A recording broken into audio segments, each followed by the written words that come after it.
The first winter of 1942 settled heavily over Europe as the air war entered a new and uncertain phase. American bomb groups, still learning the rhythm of daylight precision bombing, were pushing deeper into occupied territory with aircraft that the Germans barely understood. To many in the Luftwaffe, the B-17 flying fortress seemed almost mythical, rumored to be rugged, over-engineered, and oddly resilient. But its true nature remained obscure, studied only from shattered wreckage scattered across fields and forests. No intact specimen had ever fallen into German hands. Not yet. At Rough Molesworth in England, the crews of the 303rd Bomb Group prepared for another mission into France. Among them was the bomber later known as the Wolf Hound B-17, flown by Lieutenant Paul Flickinger. Its crew, young and battle-worn, carried the kind of quiet determination common to airmen who had survived their first few missions. Their target that December morning was the Rouen-Sotteville marshalling yards, a vital artery for German logistics. Over the channel, the familiar cold seeped into the aircraft, frosting the edges of the bombardier's glass and stiffening the gloves of the waist gunners. By the time they crossed into France, the sky had changed. Shadows streaked across the formation as Messerschmitt Bf 109 seconds and Focke-Wulf 190 seconds climbed hungrily toward them. The German fighters attacked with a precision born of long experience, slicing through the bomber stream in coordinated waves. Tracers whipped past windows. Metal shrieked where cannon shells tore through the skin of the aircraft. Within minutes, the Wolf Hound shuddered under the loss of one engine, then another. The formation pressed on, but Flickinger's bomber drifted backward alone, heavy and wounded. Survival narrowed to a single decision. Returning to England meant crossing the Channel with failing engines, exposed to more fighters and winter winds.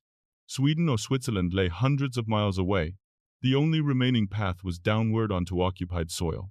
Through breaks in the clouds, Flickinger spotted a stretch of farmland near Melun. He lowered the fortress into a controlled descent, skimming treetops until the landing gear, too damaged to deploy, remained locked inside its bays. The 30-ton bomber struck the earth and slid across the frozen ground, carving a long scar into the field before settling in a shuddering halt. The crew climbed out with their hands raised, expecting captivity. What they did not expect was the gathering storm of German soldiers and engineers converging on the wreck almost immediately.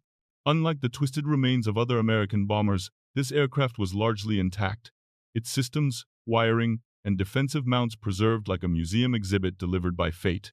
Within hours, German officers realized the magnitude of their discovery. This was the first complete B-17 flying fortress they had ever captured.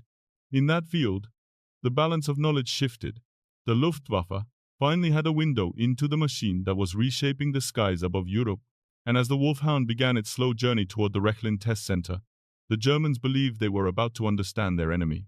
They did not yet realize what the aircraft would reveal about themselves. When the Wolf Hound B-17 finally rolled to a stop on the tarmac at Rechlin, it entered a world unlike any other in the German aviation system. This isolated installation, part workshop, part laboratory, part proving ground, served as the Luftwaffe's most secretive crucible for understanding enemy technology. Here, under the watchful eyes of engineers and Luftwaffe test pilots, the newly captured B-17 flying fortress would reveal far more than its American builders ever intended. Teams descended upon the aircraft with almost surgical intent. Panels were removed, wiring traced, alloys sampled. What they found unsettled them.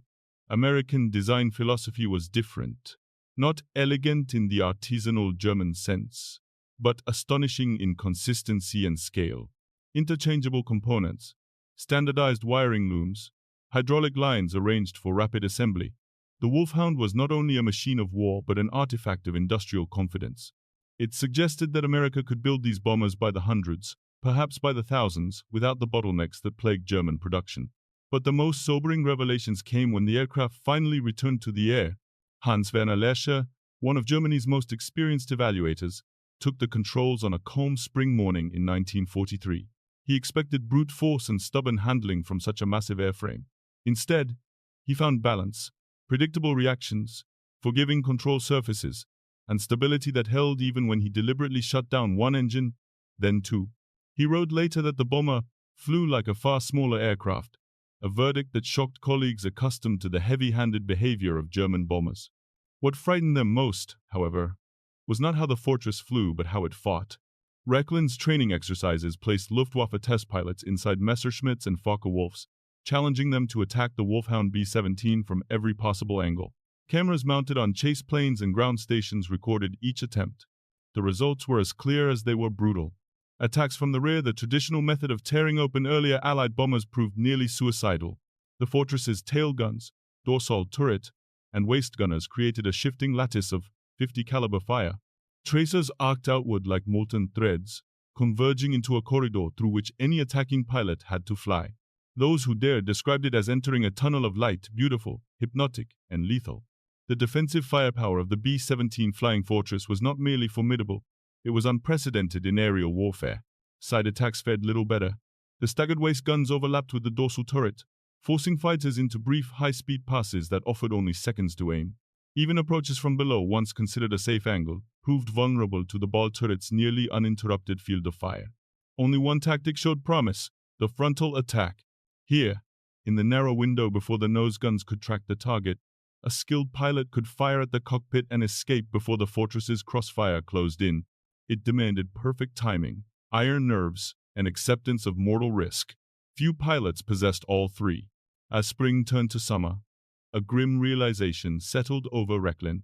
The Wolf Hound B-17 had not just exposed weaknesses in German tactics, it had revealed a deeper truth. The skies were changing, and the Luftwaffe was no longer prepared for the kind of enemy that America was rapidly assembling. By late 1943, the lessons drawn from Rechlin began filtering into frontline units. German pilots now understood the B-17 flying fortress more intimately than any enemy aircraft they had ever faced. They knew its blind spots, its vulnerabilities, and the narrow windows through which a skilled attacker could slip. But even perfect knowledge was not enough, because the Americans were learning too, and they were learning faster. The first shock came with the arrival of the B-17G. If earlier models had a weakness, it was the nose. The Luftwaffe's deadly frontal attacks, refined through study of the Wolf Hound B-17, had become legendary for their efficiency. Now, that advantage evaporated. Engineers at Boeing added a powered chin turret beneath the bombardier's position, mounting twin, 50 caliber guns that transformed the approach from 12 o'clock into a killing ground. Combined with cheek guns and the top turret, the new defensive arc confronted incoming fighters with as many as 6 heavy guns tracking their approach. What had once been the safest angle now became one of the most dangerous. At the same time, American formations evolved into something even more formidable.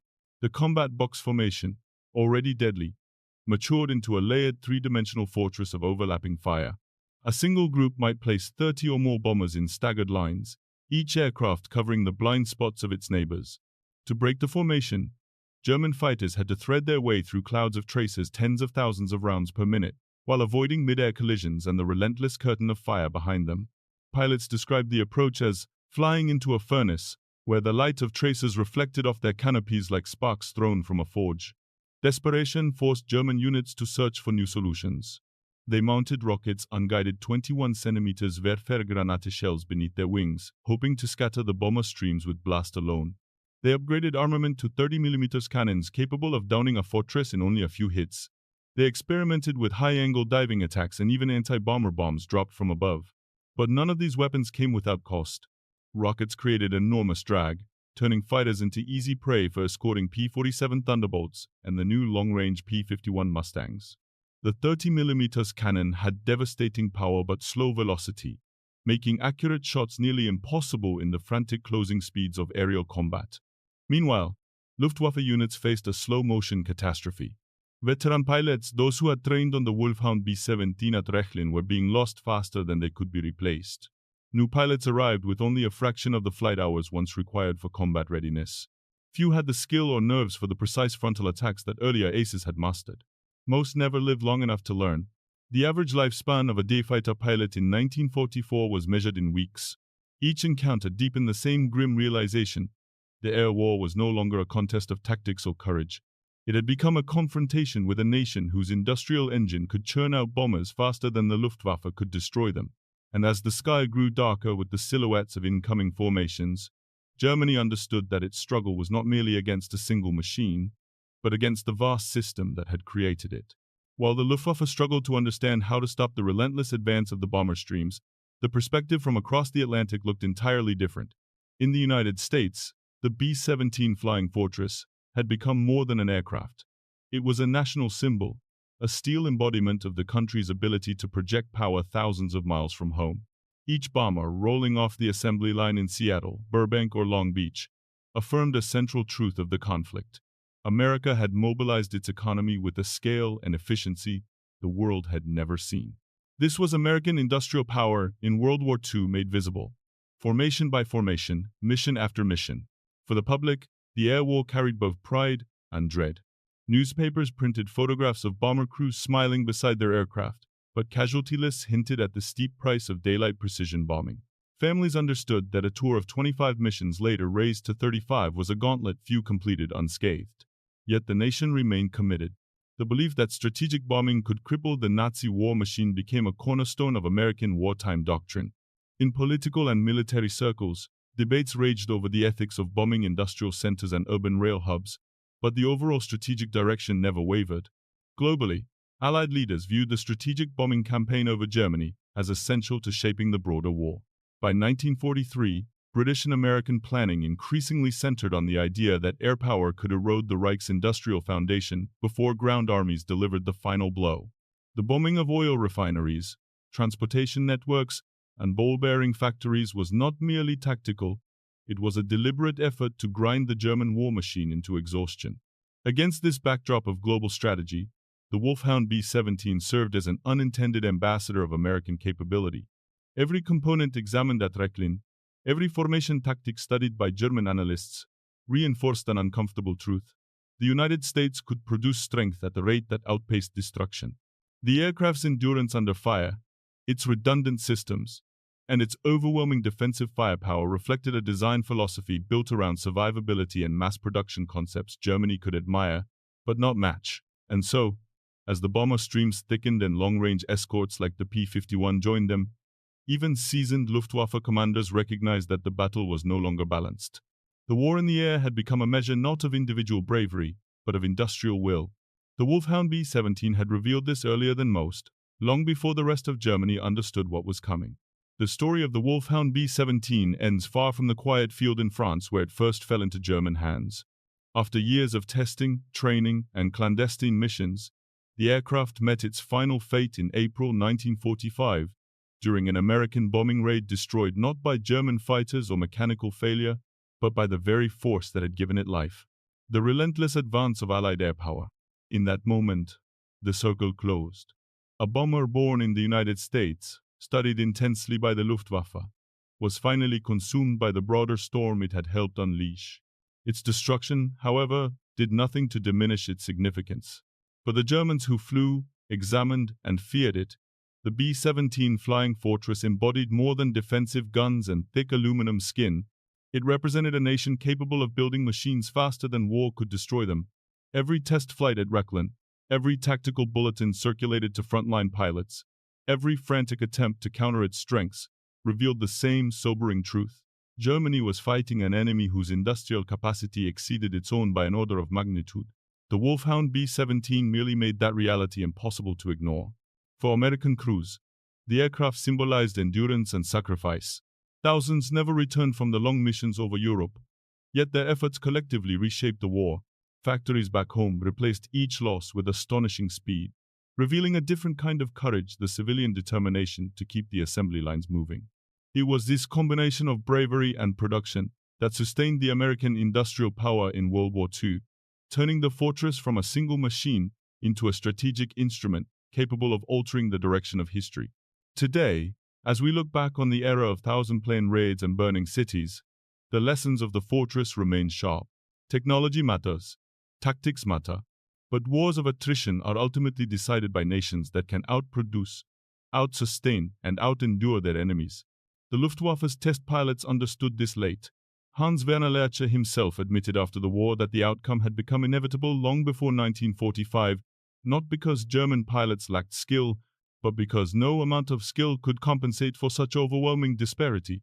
The Wolf Hound B-17 stands as a reminder of that imbalance. A captured weapon that taught the Luftwaffe everything except how to win. And now, the question turns to you. What do you believe is the most enduring lesson from this aircraft's unlikely journey?